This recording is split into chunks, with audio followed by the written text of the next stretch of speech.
एक बात मैंने देखी है कि शेयर बाज़ार में दुखी सभी रहते हैं। अगर आपने इन्वेस्ट कर रखा है तो भी आप दुखी हैं, और अगर आपने इन्वेस्ट नहीं कर रखा है तो भी आप दुखी हैं।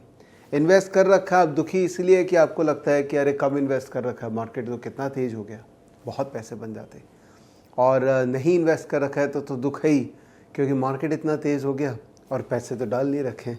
तो ये दुख जो है इसको कैसे दूर किया जाए, इस वीडियो में चर्चा करेंगे दोस्तों। मेरा नाम है विवेक बजाज और मैं मार्केट में हूँ कई सालों से, और मैंने हर तरह के दुख मार्केट में देखे हैं और खुश होने का तरीका मैंने सीख लिया है। फोमो जो मार्केट में अभी हो रहा है कि सब कुछ तेज है, पैसे बहुत बन रहे हैं, लोगों के पैसे बहुत बन रहे हैं, और शायद आपको लग रहा है कि शायद और बेटर पैसा मेरा बन सकता था। वैसे ये सोच गलत भी नहीं है, क्योंकि जब तक आप ये सोचेंगे नहीं शायद और बेटर बन सकता था, तब तक आप उसके ऊपर में एफर्ट नहीं डालेंगे। शेयर बाज़ार इतना ज़बरदस्त प्लेटफॉर्म है कि आपको हर मौके पे अपॉर्चुनिटी देता है पैसा बनाने का। अगर मार्केट में मंदी आती है तो भी अपॉर्चुनिटी है, और मार्केट में घनघोर तेज़ी आती है जो अभी आ रही है तो भी अपॉर्चुनिटी है। लेकिन इस अपॉर्चुनिटी को कैपिटलाइज करने का सही तरीका जानना बहुत ज़रूरी है। आपने देखा होगा मेरे पुराने वीडियोस के अंदर में मैंने आपको बताया था कि कितने तरीके के इन्वेस्टमेंट्स होते हैं मार्केट में। एक इन्वेस्टमेंट होता है जब आप ग्रोथ स्टॉक में इन्वेस्ट कर रहे हैं। ग्रोथ स्टॉक मतलब आपको लग रहा है कि ये बिजनेस, ये इंडस्ट्री जो है आने वाले कई सालों में ग्रो करेगी, तो मुझे उन सेक्टर्स के अंदर में इन्वेस्ट करना है जिसमें फ्यूचर ग्रोथ पोटेंशियल बहुत है। फॉर एग्जांपल फाइनेंशियल सर्विसेज है, इतना फाइनेंशियल इंक्लूजन हो रहा है, तो कहीं ना कहीं वो कंपनीज जो फाइनेंशियल इंक्लूजन प्रोसेस का पार्ट है वो ऑब्वियसली ग्रो करेंगी, तो आप उनमें इन्वेस्ट करना चाहते हैं। क्लासिक केस है CDSL। दूसरा हो गया वैल्यू इन्वेस्टिंग। वैल्यू इन्वेस्टिंग का मतलब हो गया कि भाई कोई स्टॉक है या कोई सेक्टर है जिसमें हिडन वैल्यू बहुत है, और शायद आने वाले दिनों के अंदर में इनमें वैल्यू अनलॉकिंग हो सकती है। वैल्यू अनलॉकिंग कई तरीके से हो सकती है, चाहे कोई एसेट है जिसका वैल्यू आया नहीं है, या वो कंपनी है जिसने दूसरी कंपनीज में इन्वेस्ट कर रखा है और वहाँ पे अभी वैल्यू अनलॉकिंग आने की गुंजाइश है। तीसरा हो गया सिक्लिकल। देखिए बिजनेस साइकिल्स जो है ना वो ऐसे मूव करती है, ये हम सब जानते हैं। तो जब भी कोई सेक्टर है जिसका साइक्लिकल अपटर्न हुआ है तो वहाँ पर एक अपॉर्चुनिटी इमर्ज हो जाती है। जैसे रियल एस्टेट है, तो काफ़ी साल से रियल एस्टेट सेक्टर बहुत ही ख़राब कर रहा था, बट अब क्योंकि होम लोन मार्केट ही ऐसा हो गया है कि 6.5% में अब आपको होम लोन मिल जा रहा है, तो इसका मतलब ये रियल एस्टेट सेक्टर जो है वो अब साइकिल की तरफ मूव कर रहा है, तो वहाँ अपॉर्चुनिटीज़ आपको मिलेंगी। और चौथा है जिसको मैं बोलता हूँ मोमेंटम इन्वेस्टिंग। मोमेंटम इन्वेस्टिंग का मतलब हो गया कि जिस सेक्टर, जिस स्टॉक के अंदर में भी मोमेंटम है, चुपचाप उसके अंदर में लगे रहो। जब तक मोमेंटम है तब तक पार्टिसिपेट करो, अगर मोमेंटम खत्म हो गया तो उस सेक्टर या उस स्टॉक से निकल जाओ। तो ये जो 4 कैटेगरी ऑफ इन्वेस्टिंग स्टाइल है, अल्टीमेटली ज़रूरी नहीं है कि आपको एक ही अडॉप्ट करना है, आप उसके कॉम्पोजिशंस को चेंज कर सकते हैं।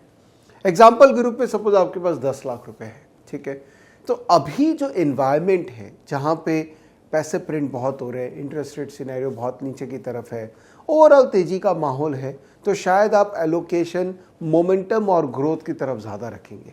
और जैसे ही आपको फील होगा, और वो फील हो जाता है जब आप रियल में मार्केट में इन्वॉल्व होंगे ना, तो एक वो फीलिंग आ जाती है कि शायद मार्केट अब एक लेवल पे फ्लैट हो रहा है, प्लेट्यूड हो रहा है, तब शायद आप उस समय अपना रीअलोकेशन करेंगे फ्रॉम ग्रोथ मोमेंटम से, शायद आप वैल्यू की तरफ एलोकेशन ज़्यादा बढ़ाएंगे। तो अगर आपको मैं बोलूं कि एक पोर्टफोलियो कंस्ट्रक्ट सबसे इंपॉर्टेंट कंपोनेंट है स्टॉक मार्केट में लॉन्ग टर्म सस्टेनेबिलिटी के लिए, तो शायद आप भी मेरा ये बात मानेंगे।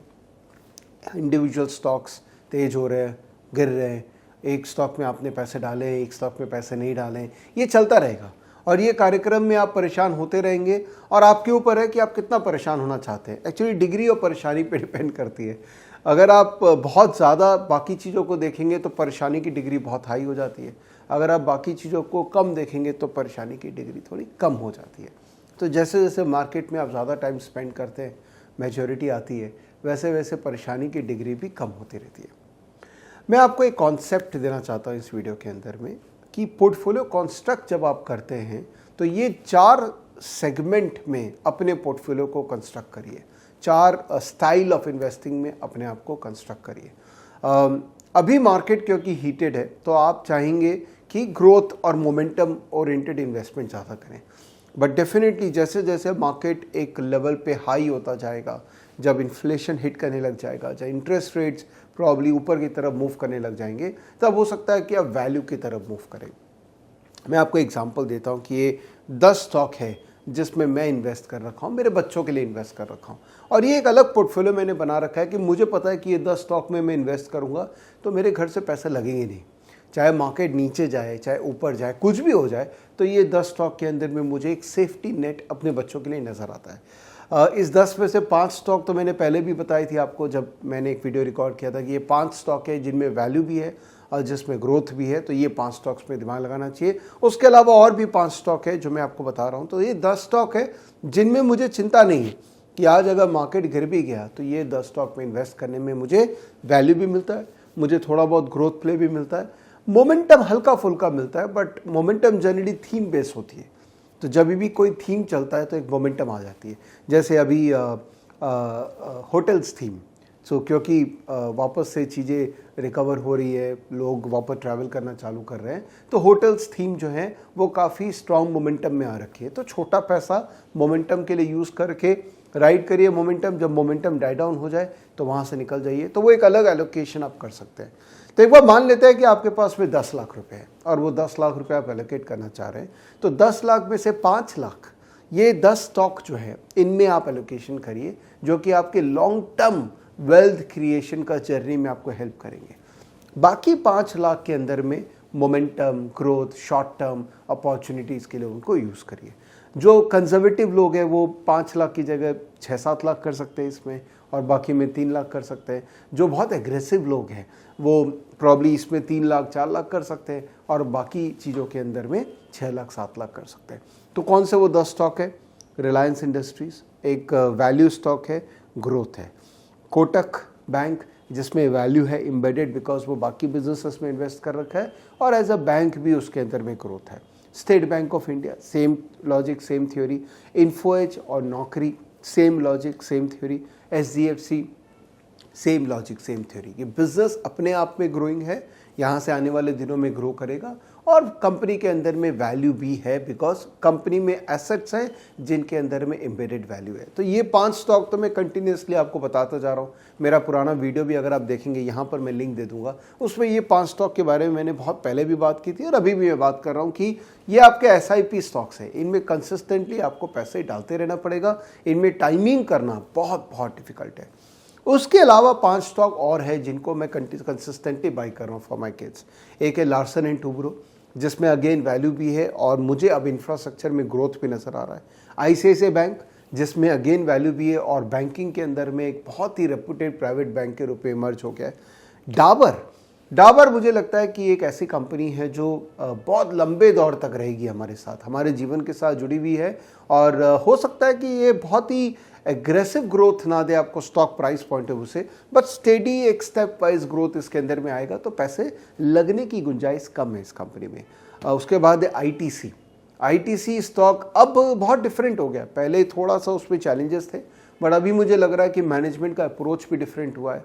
एक जो थॉट प्रोसेस में चेंज आया है कि सिगरेट के अलावा बाकी चीज़ों पे फोकस आया है, होटल बिजनेस में एक रिकवरी आने की गुंजाइश है। तो ITC एक ऐसा स्टॉक है कि आप अगर लेते रहेंगे कंसिस्टेंटली तो उसमें पैसा लगना नहीं चाहिए। और लास्ट है एक ग्रोथ स्टॉक है, बहुत ही प्यारा स्टॉक है जिस पे मैंने भी कई बार स्टॉक रिव्यू दिया है, वो है टाटा एलेक्सी।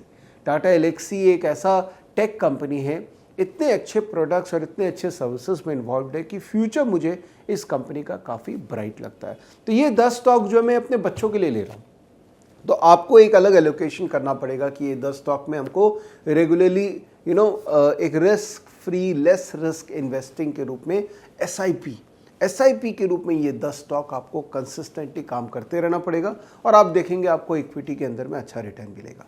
इनके अलावा जो मोमेंटम स्टॉक्स है, जो थीम बेस्ड स्टॉक है, जो एक छोटा मोमेंटम आता है आपको रिटर्न दे देगा, वो मोमेंटम में रिटर्न ले लीजिए और निकल जाइए, वही तो मार्केट अभी है, और उस मार्केट में पार्टिसिपेट हमको करना चाहिए।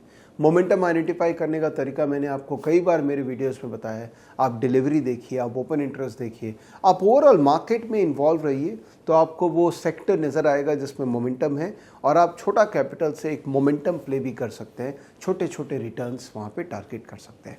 तो अगर आपके पास 10 लाख है, 5 लाख या 6 लाख, 7 लाख, 4 लाख, 3 लाख, डिपेंड करता है कि आप किस तरह के इन्वेस्टर हैं, किस तरह के मार्केट पार्टिसिपेंट हैं। आप अपना जर्नी को इस तरह से प्लान करिए कि एक स्टेबल पोर्टफोलियो जो आपके लॉन्ग टर्म इक्विटी बुक का पार्ट है, और एक थोड़ा सा वॉलेटाइल पोर्टफोलियो जिसमें आप एग्रेसिवली मोमेंटम प्ले कर सकते हैं। ये अगर आप करेंगे ना, तो मेरा मानना है इक्विटी से आप अच्छा रिटर्न जनरेट कर सकते हैं over a period of time. आप हर हफ्ता रिटर्न को मत कंपेयर कीजिएगा, but over a period of time definitely आप इक्विटी से अच्छा रिटर्न जनरेट कर सकते हैं। तो दोस्तों, आशा करता हूँ ये वीडियो से आपको एक बेसिक कॉन्सेप्ट क्लियर हुआ होगा कि कैसे आप चालू कर सकते हैं, कैसे आप अपना पोर्टफोलियो को प्लान कर सकते हैं, कैसे आप इक्विटी इन्वेस्टमेंट को प्लान कर सकते हैं।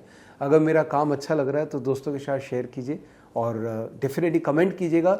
जितना आप कमेंट करेंगे उतना मैं एंगेज रहूँगा और उतना मैं आपके साथ में और बात कर पाऊँगा। Thank you, bye bye, take care.